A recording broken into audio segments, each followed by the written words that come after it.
فرش التراب يضمني. اور اس کا ظاہر اس میں سب سے پہلے انسانی ہمدردی، اور اس ہمدردی کی بنا پر وہ مال جو بہت محبوب ہے خرچ کرنا، درد دل کے واسطے پیدا کیا انسان کو، ورنہ طاعت کے لیے کچھ کم نہ تھے کروبیاں. اگر یہ نہیں ہے تو کچھ نہیں.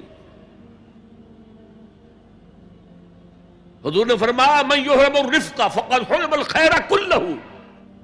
جو شخص دل کی نرمی سے محروم ہو گیا وہ کل کے کل خیر سے محروم ہو گیا. کسی کو دکھ میں دیکھو اور اس پوزیشن میں ہو کہ تم اس کا کوئی مداوع کر سکو اور نہ کرو، پھر تم چاہے مفسر ہو، محدث ہو، نیک نہیں ہو. تم عابد ہو سکتے ہو، زاہد ہو سکتے ہو، تم مفسر ہو سکتے ہو، محدث، نیک نہیں ہو سکتے. من یحرم الرفق، رفق کہتے ہیں نرمی، رفیق ہمارا ساتھی، دمساز. ظاہر بات ہے آپ کو دکھ ہوگا، آپ کے رفیق جو ہے اس کے اپنے دل میں محسوس کرے گا آپ کے درد کو. ہم درد کسے کہتے ہیں؟ ہم درد، جن کا درد مشترک ہے. ہم عصر ایک زمانے کے لوگ، ہم جماعت ایک جماعت میں پڑھنے والے، ہم درد.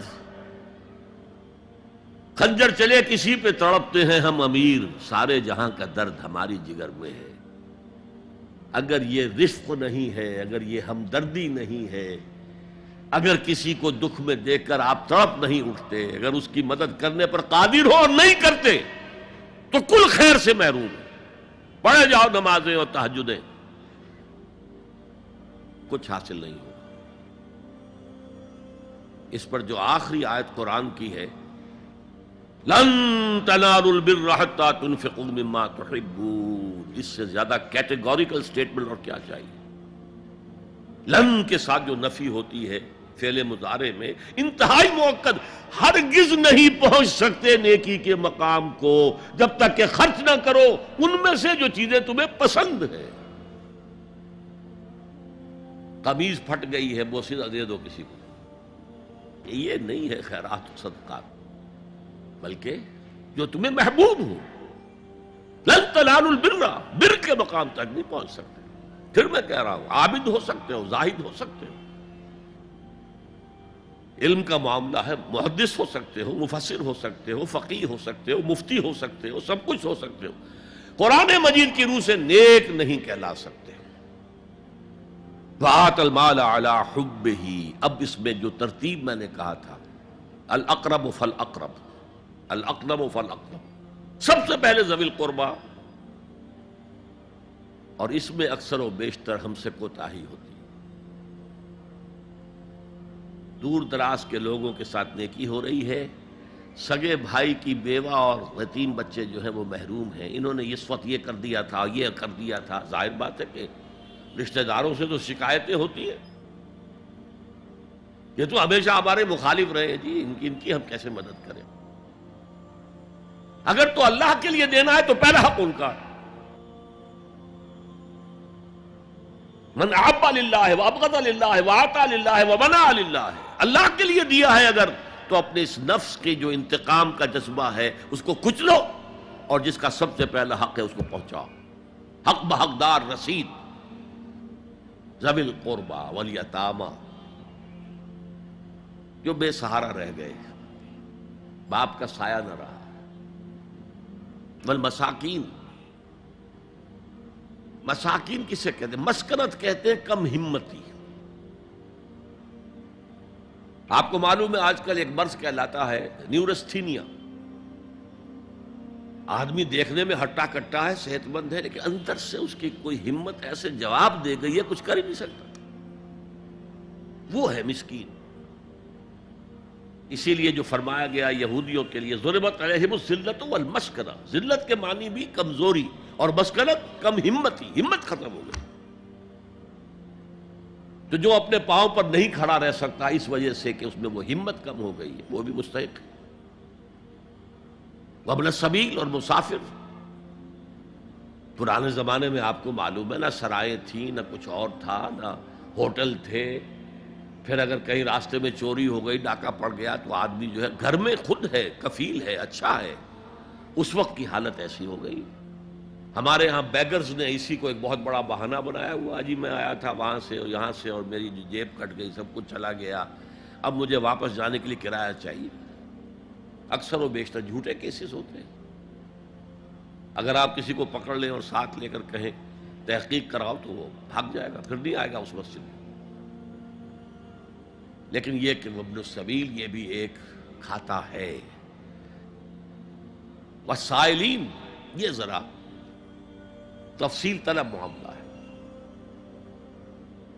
اسلام کی تعلیم بڑی متوازن ہے. ایک طرف سوال کی مذمت ہے، مت اپنا دستے سوال دراز کرو کسی کے سامنے. جو شخص ہاتھ پھیلاتا ہے مانگنے کے لیے، وہ اپنی عزت نفس کو ہتھیلی پر رکھ کر آپ کے سامنے پیش کر رہا ہے، اور آپ ٹھوکر مار دیتے ہیں اس کی عزت نفس کو. مانگو اللہ سے. اللہ کسی کے دل میں ڈالے تمہاری ضرورت پوری کر سکتا ہے، بغیر اس کے کہ تم کسی کے سامنے دستے سوال دراز کرو. تو سخت مذمت ہے. اور خاص طور پر بیگری جو ایک انسٹیٹیوشن بن گیا ہے، ایک پیشہ بن گیا ہے، وہ تو اسلام کی تعلیمات کے منافی ہے. اور جس طرح کی ہم خیرات بانٹتے ہیں، 5 روپے کا نوٹ دے رہے ہیں مانگنے والوں کو، مسجدوں کے باہر سمجھ رہے ہیں ہم نے حاتم طائی کی خبر کو لات مار دی، حالانکہ حقیقت میں آپ انسٹیٹیوشن آف بیگری کو سپورٹ کر رہے ہیں.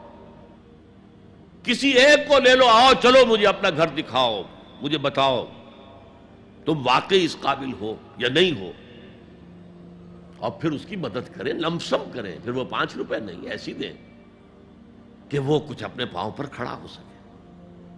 میں نے 1 روپیہ نہیں کہا، آج دیکھیں 1 روپیہ تو اب کوئی شے نہیں رہی، لیکن یہ کہ 5 روپے کا نوٹ بھی آپ نے تقسیم کرنے شروع کر دیے، یہ کیا ہے؟ والسائلین وفی الرقاب. لیکن دوسری طرف سائل کو جھڑکنا نہیں ہے. اما السائل فلا تنہر، جھڑکو نہیں. اچھا بھائی نہیں، معاف کرو، میرے پاس اس وقت آپ کی مدد کے لیے کچھ نہیں ہے، میں کچھ نہیں کر سکتا. تو ان دونوں کے درمیان اصل میں معاملہ ہونا چاہیے. بلکہ یہاں تک بھی فرمایا سائل کو ضرور دو، چاہے وہ گھوڑے پر سوار ہو کر تمہارے دروازے پہ آیا. کیا پتا اس کی واقعی الجھن کیا ہے. تو سوال کی مذمت اور سائل کو جھڑکنے کی ممانعت. حتی الامکان خالی ہاتھ نہ لوٹاؤ. اس نے اپنی عزت نفس اپنی ہتھیلی پر رکھ کر تمہاری سامنے پیش کر دیا، اسے ٹھوکر نہ مارو. لیکن جیسا کہ میں نے عرض کیا، یہ انسٹیٹیوشن آف بیگری جو ہے یہ ایک علیحدہ شے ہے بالکل، اس کا اس سے کوئی تعلق نہ سمجھیے. وفی الرقاب، رقاب جمع ہے رقبہ، گردن. فک رقبۃ او اطعام فی یوم ذی مسغبۃ یتیما ذا مقربۃ او مسکینا ذا متربہ. فک رقبۃ، کسی کی گردن چھڑا دینا. اس وقت سب سے بڑی ایپلیکیشن اس کی تھی غلاموں کو، کنیزوں کو اپنے پیسے سے خرید کر آزاد کر دینا. بہت بڑی نیکی، بہت بڑی نیکی. اور حضرت ابو بکر رضی اللہ تعالیٰ عنہ کے دفتر فضائل میں سب سے اونچا کام یہ ہے کہ جن غلاموں کو اور جن کنیزوں کو ستایا جا رہا تھا، دیئر اونرز، دیئر ماسٹرز، ان کے آقا کو حق حاصل تھا، جو چاہے کریں ان کے ساتھ، قتل کر دیں، کوئی پوچھنے والا نہیں ہے. میں پہلے بھی عرض کر چکا ہوں، میری ملکیت ہے، جیسے میری بکری میری ملکیت ہے، میں نے اس کو ذبح کیا، گوشت کھا لیا، تم کون ہوتے ہو پوچھنے والے؟ میرا غلام تھا، میں نے قتل کر دیا، تم کون ہو پوچھنے والے؟ ان کو حضرت ابو بکر نے خرید کر آزاد کیا اور منہ مانگے دام دیے. حضرت بلال کے لیے امیہ ابن خلف نے اتنی بڑی رقم مانگی، حضرت ابو بکر نے کہا ٹھیک ہے لو.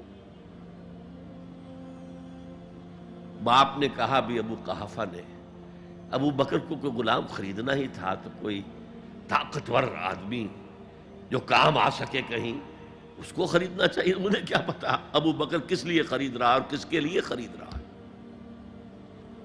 آج کے دور میں اس کی اپلیکیشن ہوگی، کوئی شخص جو ہے اگر قرض میں اس طرح جکڑا جائے کہ لاکھ ہاتھ پاؤں مارے نکل نہیں سکتا، اس کو کوئی لمپ سم مدد دے کر اس قابل کیا جائے کہ وہ پھر اپنے پاؤں پر کھڑا ہو جائے. یہ نہیں کہ اسے آپ ہر مہینے کچھ رقم دیتے رہے مینٹیننس کے لیے، نہیں، اس سے تو وہ اسی پوزیشن میں رہے گا. یہ بعض مائنورٹی کمیونٹیز کے اندر یہ معاملہ موجود ہے.